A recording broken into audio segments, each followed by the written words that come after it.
তাই নাকি? সব যে কোনো জায়গায় মনে হয় আমরা প্রথম যখন আসছিলাম তখন এখানে তো বসে থাকলে তো আর সারা কিছু খাওয়া লাগে নাকি, বসে থাকলে তো মনটা এমনি জুড়ে যায়, থাকতে থাকতে এমন একটা অবস্থা হয়েছে এখন আর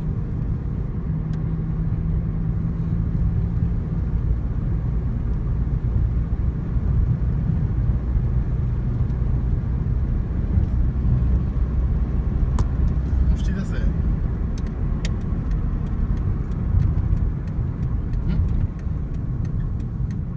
মসজিদ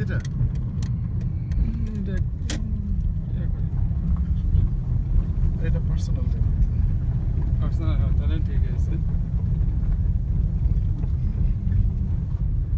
মসজিদ এটা ফির আছে কি একটা জানি না, আমি এটা অনেক পুরানো